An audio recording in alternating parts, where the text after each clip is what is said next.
نماز اسی وقت قبول ہوتی ہے جب پیٹ میں حلال، اگر پیٹ میں حلال نہیں تو اللہ کے رسول علیہ السلام فرماتے ہیں جس کے پیٹ میں ایک لقمہ حرام کا گیا 40 دن تک اللہ نہ اس کی نمازیں قبول کرتا ہے نہ دعائیں قبول کرتا ہے۔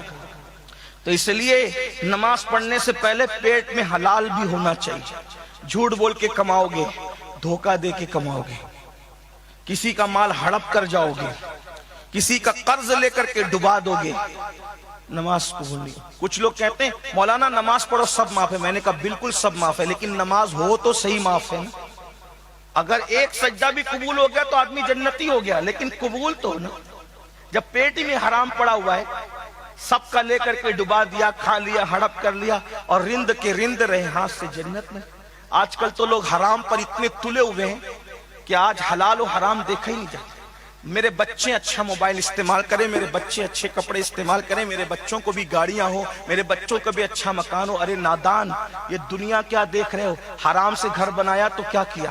حرام سے بچوں کو آئی فون دلایا تو کیا کیا؟ حرام سے بچوں کے اچھے کپڑے پہنائے تو کیا کیا؟ ان کو بھی تباہ کر رہا ہے، اپنے آپ کو بھی تباہ کر۔ اگر بچوں کی پرورش حرام مال سے کی، نہ بچے تیرے وفادار رہیں گے نہ اللہ رسول کے وفادار رہیں گے۔ آج جلسے کتنے ہو رہے ہیں؟ آج سے 100 سال پہلے ایسے جلسے نہیں ہوتے تھے۔ جاؤ اپنے بڑے بزرگوں سے، باپ داداؤں سے پوچھو، ایسے جلسے روز نہیں ہوتے تھے۔ آج تو جلسہ شہر میں نہ بھی ہو تو یوٹیوب پہ بیٹھ کر کے آپ پوری دنیا کا کہیں کا بھی جلسہ سن رہے ہو، لیکن جلسہ سن کے سدھر رہے ہو کیا؟ کیوں؟ کیونکہ پیٹ میں حرام بھرا ہوا ہے۔ اور بڑی معذرت کے ساتھ اور برا نہیں مانے، جو سن رہے ان کی پیٹ میں بھی حرام بھرا ہوا ہے، اور کچھ ایسے ہیں جو سنا رہے ان کے پیٹ میں بھی بھرا ہوا ہے۔ زبان میں تاثیر کا بتاؤ کہاں تاثیر؟ بھئی حلال کو لازم نہیں پکڑو گے تو حلال سے تاثیر ہوتی۔ میں سب کو نہیں کہہ رہا ہوں حلال کی تاثیر ہے، بلکہ حلال کھانے والوں کی زبان کھلنا تو دور کی بات ہے، لوگ ان کو دیکھ کے سدھر گئے۔ مجھے کوئی ثابت کر کے بتائے کہ غوث پاک غریب نواز نے کتنی تقریریں کی ہندوستان میں، لیکن ہم سے 90 لوگ بھی نمازی نہیں بنے، اور ان کو دیکھ کر کے 90 لاکھ مسلمان ہو گئے۔ آپ مجھے بتائیں کیا تاثیر تھی یہ؟ اب آپ سوچیں گے کہ یار آپ نے تو مشکوک کر دیا مقرروں کے کہ ان کے وہ قصوروار نہیں ہے، اصل میں قصوروار آپ لوگ ہو، وہ لوگ بے قصور ہیں۔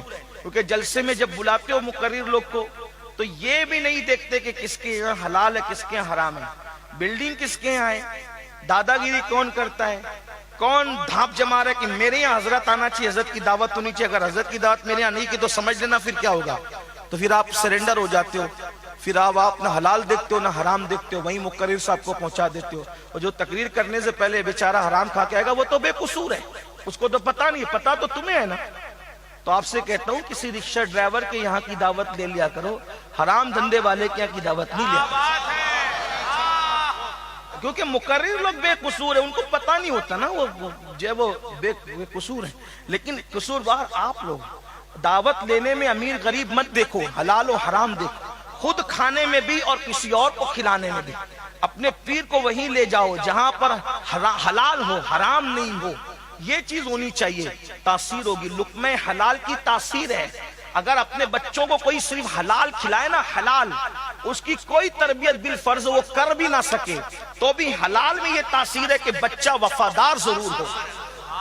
یہ آج سود کے دھندے کر رہے ہو، ہر سال عمرہ کو جا رہے ہو، ہر سال حج کو جا رہے ہو، بڑی بڑی دیگیں چڑھا رہے ہو اور پھر حرام کاروبار کر رہے ہو، کچھ کام نہیں آنا، کوئی کام نہیں آنا۔ حلال حلال ہے، حرام سے 40 دیگیں چڑھا دی نیاز کی، حرام سے کوئی فائدہ نہیں۔ حلال سے ایک گلاس پانی کا شربت بنا کے پیش کیا، وہ 40 دیگوں پر بھاری ہے۔ کیونکہ ہمارے بزرگوں کے یہاں تمہارے کھچڑی اور بریانی نہیں پہنچتی، وہاں تو دلوں کی نیتیں پہنچا کر۔ اس لیے حلال کو لازم پکڑو۔ یہ کیا سود کے دھندے کر رہے ہو، حرام دھندے؟ کیا حدیث نہیں پہنچی؟ کتنے مقرروں سے سن لیا کہ اللہ کے رسول نے فرمایا جس نے سود کا ایک لقمہ کھایا اس نے گویا اپنی ماں کے ساتھ 36 مرتبہ زنا کیا۔ سود کھانا اور کعبے میں زنا کرنا برابر برابر۔ کیا یہ نہیں سنا؟ مسلمانوں کے کانوں پہ جو کیوں نہیں رینگتی؟ کیونکہ حرام کھا کھا کر کے دل سخت ہو گئے، اب باتیں دلوں پہ اثر نہیں کرتی۔ بلکہ آپ کو بتاؤں، علامہ ابن حجر مکی رحمت اللہ تعالی علیہ لکھتے ہیں، مفتی اعظم مکہ لکھتے ہیں، فرماتے ہیں شب قدر تھی، توجہ سے سننا بہنیں بھی، آج کل عورتیں بھی سود کے چکر میں پھنس گئی۔ کل تک 100 روپے قرض پڑوسن لے جاتی تھی تو خاتون کہتی تھی لے جا بہن دعا کرنا اور جلدی واپس لا کے دے دینا۔ آج عورتیں بولتی ہے کہ 100 لے جائے گی تو کتنے واپس لا کر کے دے گی؟ 110 لا کے دے گی تاکہ میرا پیسہ بڑھے۔ پیسہ ہی سب کچھ نہیں ہوتا۔ بچوں کو جوانی میں جو حرام کھلا رہے ہو، یہی بچے تمہیں لات مار کر کے بھگائیں گے۔ پھر پیر جی کے پاس آگے کہو گے پیر صاحب دعا کرو۔ حرام کمانے والے اور حرام کھانے والوں کے لیے پیر کی دعا بھی اثر نہیں کرے گی، علماء کی دعا بھی اثر نہیں کرے گی، آل رسول کی دعا بھی آپ کو اثر نہیں کرے گی۔ یاد رکھنا، میں سچی بات کر جا رہا ہوں، بیل والوں اگر ناراض ہونا ہے خوب جی بھر کے ناراض ہو لو، لیکن اگر میں سچی بات کر رہا ہوں تو خیال کرنا، کیونکہ حرام کھانے والے کی دعا پر نبی تائید کر رہے ہیں، نبی تو اللہ نبی کو ہی منع کر رہے ہیں آپ تائید مت کرو، میں اس کی دعا قبول نہیں کروں۔ حدیث ہے، حدیث ہے، میں آپ کو حدیث سنا، حدیث سنا۔ حضرت عیسیٰ علیہ السلام ایک جنگل سے جا رہے ہیں۔ اب ہم لوگ تو نبی کے غلام ہیں نا، اور نبی لوگ کیا؟ دیکھو سچی بات کرنے کے لیے بٹھائے ہو تو سچی بات کر جاؤ، کسی کو ناراض ہونا ہے ہو جائے، گالیاں دینا ہے اس کی اپنی مرضی، لیکن سچائی ہے، کیونکہ میں آپ کی بھی قبر کا بھلا چاہتا ہوں اور اپنی قبر کا بھی بھلا چاہتا ہوں۔ تم بھی مرو گے ایک دن، آج نہیں کل میں بھی مر جاؤں گا۔ اگر آج سدھر گئے تو قبر میں سکون کی نیند سوئیں گے، نہیں سدھرے تو قبر میں پھر عذاب بھگتو، پچھتاؤ گے، پچھتانے کے سوا کچھ کام نہیں ہے۔ حضرت عیسیٰ علیہ السلام جنگل سے گزر رہے ہیں، دیکھا ایک بندہ خوب رو رو کے گڑ گڑا کے دعا کر رہا ہے۔ حضرت عیسیٰ کو ترس آ گیا، اللہ سے اس کی مولا کتنا گڑ گڑا رہا ہے، کتنا رو رہا ہے، مولا یہ جو مانگ رہا ہے اس کو دے دے۔ کس نے تائید کی؟ نبی عیسیٰ پیغمبر علیہ السلام، کواری بطول مریم سے پیدا ہونے والا وہ اللہ کا پیغمبر، جسے روح اللہ کلمت اللہ کہا گیا، جس نے جھولے سے پالنے سے کلام کیا، جس کو اللہ نے کتاب عطا کی، جس نے رسول اللہ کی بشارت دی، وہ اللہ کا سچا رسول کہتا ہے اللہ کتنا گڑ گڑا رہا ہے یہ تیرا بندہ، اس کی دعا قبول کر لے۔ اللہ نے فرمایا عیسیٰ اگر یہ اس طرح گڑ گڑاتے مر بھی جائے گا میں اس کی دعا قبول نہیں کروں گا۔ یعنی نبی پاک کی سفارش اس کے حق میں قبول نہیں ہوئی۔ فرمایا اگر یہ گڑ گڑاتے مر جائے، اے میرے عیسیٰ تو سفارش نہ کر، میرے بندے، میرے نبی، میرے پیغمبر یہ مر جائے تو بھی اس کی دعا قبول نہیں کروں گا۔ حضرت عیسیٰ نے عرض کی مولا آخر اس سے اتنا ناراض کیوں ہے کہ اس کی قبول نہیں کرتا؟ ارشاد فرمایا عیسیٰ جس کے پیٹ میں حرام ہو، جس نے حرام کھا رکھا ہو اور حرام کے کپڑے پہن رکھے ہو، ہم نے اپنی غیرت سے اعلان کر دیا اس کی دعا کبھی قبول نہیں کرے۔ اب آپ بتائیں، اب آپ سوچتے ہو کہ میں سود کا دھندا کروں، حرام کماؤں اور ملاوٹ کروں اور اس کے بعد سارے کرپشن کروں اور پھر میرے گھر سید صاحب آئیں گے اور دعا کریں گے تو پھر میرے تو وارے نیارے ہو جائیں گے۔ میرے بھائی یہ تیری غلط فہمی ہے۔ ہاں کچھ لوگ یہ بھی ارے ہم تو حرام دھندا کرتے ہیں ہمارا کچھ نہیں بگڑتا، یہ مولانا لوگ تو ایسے ہی ڈراتے رہتے۔ یاد رکھنا تو نے آج دیکھا ہے کل نہیں دیکھا، تیری نظر آج پر ہے کل پر نہیں، لیکن اللہ کے رسول نے آگاہ کیا حرام کو اللہ ہلاک کرے گا، حلال میں برکت دے گا۔ اللہ رب العزت کے سچے نبی نے فرمایا اللہ سود کرنے والوں کے ساتھ اعلان جنگ کرتا ہے، اعلان جنگ۔ سور کھانا بھی حرام ہے، سور سمجھتے ہو نا، خنزیر بد جانور، سور کھانا بھی حرام ہے اور سود کھانا بھی حرام ہے، مگر سور کھانے والوں کے لیے اللہ نے حرام کہا، صرف اعلان جنگ نہیں کیا، مگر سود کھانے والوں کے خلاف تو اعلان جنگ فرمایا۔ مطلب سور کھانے سے بھی زیادہ نقصان کس میں ہے؟ سود کھانے میں، جس کے تم دھندے کریں۔ حضرت ابن حجر مکی مفتی اعظم مکہ کہتے ہیں شب قدر تھی، شب قدر رمضان شریف کی شب قدر، میں اپنے ابا کی قبر پہ گیا اور تلاوت کرنے لگا تو قریب سے قبر سے چیخنے چلانے کی آواز آئی، میں نے اس آواز کو سنا تو لوگ بھی قبرستان میں تھے، لوگوں سے پوچھا جو آواز چیخنے چلانے کی عذاب کی میں سن رہا ہوں تم بھی سن رہے ہو؟ ہاں ہم بھی سن رہے۔ ادھر ادھر لوگ ہو گئے، صبح ہوئی تو وہ چیخنے چلانے کی آواز بند ہو گئی۔ کب؟ شب قدر میں۔ اس سے بڑی رات دنیا میں کبھی آتی نہیں جسے شب قدر کہتے۔ ہمارے بزرگوں نے کہا شب قدر آتی ہے سمندر کا کھارا پانی میٹھا ہو جاتا۔ شب قدر جس دن ہوتی ہے اس دن کتے بھی مخصوص آواز جو نکالتے ہیں نا، وہ ڈراؤنی سے وہ نہیں نکالتے۔ شب قدر آتی ہے، نہ ٹھنڈی ہوتی ہے، نہ گرمی ہوتی ہے، نہ بارش ہوتی ہے، اس دن معتدل ہوا چلتی ہے، رات روشن رہتی ہے، سورج بھی نکلتا ہے تو وہ بغیر کرنوں کے ساتھ نکلتا ہے۔ وہ کیا رات ہے، اس رات میں جو مانگو ملتا ہے۔ لیکن ابن حجر مکی مفتی اعظم مکہ کیا کرے، میں نے شب قدر میں اِنَّا أَنزَلْنَاهُ فِي لَيْلَةِ الْقَدْرِ وَمَا أَدْرَاكَ مَا لَيْلَةُ الْقَدْرِ لَيْلَةُ الْقَدْرِ خَيْرٌ مِّنَ أَلْفِ شَهْرٍ۔ قدر کا مطلب کیا؟ شب قدر۔ شب قدر کا مطلب کیا؟ قدر کہتے تنگی کو۔ ایک قول قدر کو اگر آپ لغت میں اٹھا کے پڑھیں گے، قدر کہتے تنگی کو، تو شب قدر کا مطلب کیا ہوا؟ تنگی کی رات۔ تو یہ تنگی کی رات کی کیا فضیلت ہوئی؟ تو کہا اس کو تنگی کی رات اس لیے کہتے ہیں کہ آسمان سے اتنے فرشتے زمین پہ اترتے ہیں کہ زمین فرشتوں کی تعداد کے سامنے تنگ ہو جاتی ہے۔ جیسے کہنا نا کہ یہ میدان تنگ ہو گیا، لوگوں کو بیٹھنے کی جگہ نہیں، تو فرشتے اتنے آتے ہیں کہ زمین تنگ ہو جاتی ہے، اس لیے اس کو کیا کہتے ہیں؟ قدر، تنگی کی رات۔ اور اس کے بارے میں قرآن کیا کہتا ہے؟ لیلۃ القدر خیر من الف شہر، کہ یہ وہ رات ہے جو 1000 مہینوں سے افضل ہے، 80 سال سے زیادہ اس کی افضلیت ہے۔ جو اس میں عبادت کرے گا اس کو 80 سال سے زیادہ عبادت کا ثواب ملے گا۔ فرشتے اس رات آ کے مصافحہ کرتے ہیں۔ صحابہ نے پوچھا مصافحے کی نشانی کیا ہے؟ تو بزرگان دین فرماتے ہیں شب قدر میں عبادت کرتے کرتے جن کی آنکھوں سے آنسو نکلتے سمجھ جاؤ فرشتوں نے اس سے مصافحہ کر لیا۔ جن کے دل میں رقت پیدا ہو جاتی عبادت کرتے کرتے۔ تو ابن حجر مکی فرما رہے ہیں کہ شب قدر میں نے ایک بندے کی قبر پہ عذاب ہوتے ہوئے سنا تو میں نے حیران ہوا۔ حیران ہو کر کے میں نے لوگوں سے کہا اس کو پہچانتے ہو؟ میں بچپنے میں اس کو پہچانتا تھا کیونکہ یہ بڈھا ہو کے مرا، اور جو میں اس کو بچپنے سے پہچانتا تھا اس شخص کو، قبر والوں کو جس کا نام بتایا گیا، وہ 5 وقت کی نماز پابندی سے پڑھتا تھا۔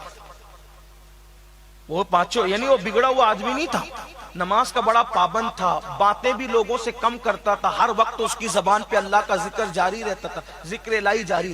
یہ ابن حجر مکی لکھے الزواجر میں لکھے، میں جہاں سے پڑھ رہا ہوں الزواجر سے پڑھ رہا ہوں، کیونکہ لوگوں کو جو ہے وہ ہم لوگوں کی باتوں پر کبھی کبھی وہ سوچتے ہیں کہ یہ لوگ ایسی کیا مبالغہ کر رہے ہیں۔ کوئی مبالغہ نہیں، انسان اس کا دشمن ہے جو وہ نہیں جانتا، ہاں، ورنہ یہاں کوئی مبالغہ نہیں، اہل سنت کا ممبر ہے، اس ممبر کی بڑی اہمیت ہے، ہاں، اور ہمیں بھی اللہ کو منہ دکھانا ہے، ہم کیوں مبالغہ کریں؟ ہمیں کیا پڑی؟ اللہ رسول کا جو فرمان ہے وہی پہنچانا ہے، ورنہ اور کیا بات ہے؟ اور جتنی تاثیر اللہ رسول کے فرمان میں ہوگی ہمارے مبالغے میں کیا تاثیر ہے نا، یہی بات۔ تو الزواجر سے میں پڑھ رہا ہوں بطور مفہوم۔ کیا عرض کر رہا تھا؟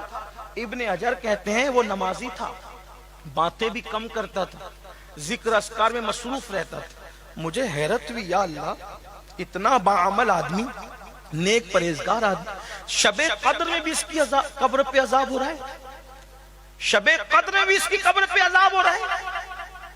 تو میں اب ذرا خوج میں لگ گیا، کچھ عبرت حاصل کرنا چاہیے، معلوم کرنا چاہیے کہ شب قدر میں آخر یہ کرتا کیا تھا، اس نے کیا کیا تھا، کیونکہ لوگ جس کو نیک سمجھے وہ نیک نہیں ہے، جس کو اللہ نیک قرار دے وہی نیک ہے، ہاں، ورنہ لوگوں سے اپنی تعریف سن کر کے پھولو مت، اپنی تعریف سن کے ڈرتے رہو۔ مولا مخلوق نیک کہہ رہی ہے، ہونا کیا ہے جب تک کہ تو نیک نہ قرار دے۔ اسی لیے صوفیاء نے کہا ہے وہی سہاگن کہلائے جو پیا من بھائے، ورنہ پھر بات تو الگ ہے۔ اور حضور تاج الشریعہ نے بہت اچھی بات کی، کہتے ہیں جو پیا کو بھائے اختر وہ سہانا راگ ہے، جس سے ناخوش ہے پیا وہ راگنی اچھی ہے۔ دنیا آپ کو کتب کہے، ابدال کہے، امام کہے، یہ کہے وہ کہے، پھولنا مت، یار کی کیا نیاز؟ اللہ نے تیرے لیے کیا فیصلہ کیا ہے؟ جب تک دونوں پیر جنت میں نہیں پہنچ جائیں سکون سے بیٹھنے کی ضرورت نہیں ہے، چین سے بیٹھنے کی ضرورت نہیں ہے۔ آج اپنی تعریف سن کر پھولے نہیں سماتے۔ دیکھو ابن حجر مکی فرما رہے نماز کا پابند تھا، ذکر اذکار کا پابند تھا، باتیں بھی لوگوں سے کم کرتا تھا، پھر بھی شب قدر میں عذاب ہو رہا تھا۔ میں تلاش میں لگ گیا، جب اس کے گھر پہنچا تو اس کی بوڑھی عورت سے میں نے پوچھا، صرف عبرت کے لیے پوچھ رہا ہوں، سچ بتانا آخر وہ کرتے کیا تھے؟ بیٹا وہ سب کرتے تھے، بہت کمایا بہت جمایا، لیکن جب بوڑھے ہو گئے اور کمانے کی طاقت نہ رہی تو مال کی محبت نے ان کو بیٹھنے نہیں دیا۔ سوچا بیٹھے بیٹھے مال کہاں سے آئے گا، تو چوری چپکے نمازی ہونے کے بعد، ذکر اذکار کے بعد، تقوی پرہیزگاری کے بعد انہوں نے لوگوں کے ساتھ سود کا دھندا شروع کیا کہ بیٹھے بیٹھے مال کمانا ہے، اب جوانی میں کی طرح محنت تو نہیں ہو سکتی، تو سود کا دھندا کیا، حرام کاروبار شروع کیا، اور وہ مال کی محبت نے اس کو سود کے راستے پہ ڈال دیا، جس کی وجہ سے تم کہہ رہے ہو کہ شب قدر میں بھی اس کی قبر پر میں نے عذاب ہوتے دیکھا۔ اللہ کے بندو کتنا کماؤ گے، کتنا جماؤ گے؟ دیکھو جو بھیک مانگتے ہیں نا وہ بھی 2-3 روٹی ہی کھاتے ہیں، اور جو کروڑ پتی لوگ ہوتے ہیں نا وہ بھی 2-3 روٹی ہی کھاتے ہیں، جو محلوں میں رہتے ہیں وہ بھی ایک ٹائم میں 2-3 روٹی کھاتے ہیں، جو فٹ پاتھ پہ رہتے ہیں وہ بھی ایک ٹائم میں 2-3 روٹی کھاتے ہیں۔ بتاؤ کروڑ پتی ہو جاؤ گے تو ایسا ہے کہ 50 روٹی ایک ساتھ کھاؤ گے، اگر آپ اربوں پتی ہو جاؤ گے تو 1 لاکھ روٹی ایک ساتھ کھاؤ گے۔ میرے بھائی اربوں پتی ہو خربوں پتی ہو کچھ بھی ہو، دولت پڑی رہے گی، جتنا غربت میں کھاتے تھے اتنا ہی مالداری میں کھاؤ، ایک وقت میں ایک ہی لباس پہن سکتے ہو نا، اس سے زیادہ تو نہیں پہن سکتے نا۔ اور پھر جو غذا کی لذت ہے، یہ بات خاص یاد رکھنا، جو غذا کی لذت ہے، لذت وہ صرف زبان کی نوک سے لے کے حلق تک ہے۔ یہ بریانی، یہ کھچڑا، یہ شربت، یہ فلاں، یہ فلاں، یہ فلاں، یہ فلاں، یہ وہ اس طریقے کی بات نا، کہاں تک زبان کی نوک سے لے کے حلق تک، بس اتنی لذت ہے۔ حلق کے نیچے اترا تو جو سوکھی روٹی کا انجام ہوگا وہی بریانی کا انجام ہوگا۔ اتنی 1 انچ کے لیے، ہنسنے کی بات نہیں ہے، 1 انچ کی لذت کے لیے جہنم کے دہکتے ہوئے شعلے، 1 انچ کی لذت کے لیے، صرف 1 انچ، نوک سے لے کر حلق تک کتنا ہے، اور نوک سے لے کے حلق تک لقمے کا فاصلہ کتنا ہے؟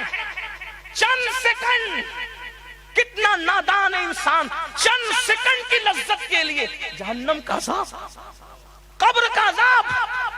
تو کتنے بھی کروڑ پتی اربوں پتی بن جاؤ، جتنا کھاتا اتنا ہی کھا، اس سے زیادہ جتنا پہن سکتے اتنے، اور بعد میں سب لوگ ہوج موج کریں گے، عیاشیاں کریں گے، عذاب کس نے بھگتنا ہے؟ شراب بیچ رہے ہو نا، فلموں کی ٹاکیزیں شروع کر رہے ہو نا، گانجا چرس کے دھندے کر رہے ہو نا، یہ میں صرف آپ کو نہیں کہہ رہا ہوں، انٹرنیٹ کے ذریعے سے پوری دنیا میں آواز جا رہی ہے، ہر اس مسلمان سے میں مخاطب ہوں جو غلط کام کر رہا ہے۔ سامنے والوں کو مخاطب کر کے کسی اور کو پیغام دینا مقصود ہوتا، مجھے معلوم ہے تم ایسے نہیں ہو، ایسے ہوتے تو یہاں آتے کیوں، لیکن مخاطبت تم سے ہے، دنیا بھر کو پیغام پہنچانا ہے، اور آپ لوگ آتے ہو تو ہم پہ احسان کرتے ہو، کیونکہ آپ کو سامنے بول کر کے جہاں تک آواز جاتی ہے، اللہ کسی کو بدل دے، آپ کو بھی اجر ملے، مجھے بھی اجر ہے نا۔ لوگ ایم ڈی کا دھندا کر رہے ہیں، مسلمانوں کے محلے میں گانجا چرس بیچ رہے، سوچو موت بیچ رہے ہو، موت بیچ رہے ہو نا۔ سوچو تمہارے بچے اگر یہ چیزیں خریدتے تو تم بیچتے، تو جو تمہارا بچے کا چہرہ ہے وہی تو پڑوسی کے بچے کا بھی چہرہ ہے نا۔ دوسروں کو بگاڑنے والوں تم بھی سکون کی نیند نہیں سو سکو گے، چین کی نیند نہیں سو سکو گے۔ پیسہ چین کی نیند نہیں سلاتا، پیسے سے آدمی نرم گدا خرید سکتا ہے، پیسے سے سکون کی نیند نہیں خرید سکتا۔ آج کل کے حرام کمانے والے 2-2 4-4 نیند کی گولیاں کھاتے ہیں، ان کو سکون کی نیند نہیں ہے۔ جا کے دیکھو فلم کے اداکاروں کی زندگیوں کو، جا کے اگر پوچھ سکتے ہو تو پوچھو، بڑے بڑے لیڈر جو دنیا میں ظلم کر رہے ہیں، جبر کر رہے ہیں، لوگوں کے خون کے ساتھ ہولی کھیل کر اپنے اقتدار کی کرسی بچھاتے ہیں، جا کے پوچھو، سفید کپڑے میں گھوم رہے ہیں، سفاری پہن رہے ہیں، مرسیڈیز کاروں میں گھوم رہے ہیں، لیکن بستروں پر ان کو چین کی نیند نہیں۔ اگر تم ان کی بے قراری دیکھ لو تو کروڑوں سجدے کے لیے پیشانی میں سجدے مچلنے لگے، اللہ ان سے کروڑ درجہ بہتر میں ہے کہ جہاں آنکھ بند کرتا ہوں سکون کی نیند آ جاتی۔ جاتی ہے. تو یاد رکھیے حلال میں سکون ہے، حرام میں نہیں. آپ کہتے ہو مولانا سب کچھ ہے سکون نہیں، تو کیوں سکون ملے گا تجھے؟ سب کچھ ہے نا، تو نے سب کمانے کی کوشش کی، سکون کمانے کی کوشش کر. بازوؤں سے دولت آتی ہے، سکون نہیں آتا. اس لیے سدھرو، سورو.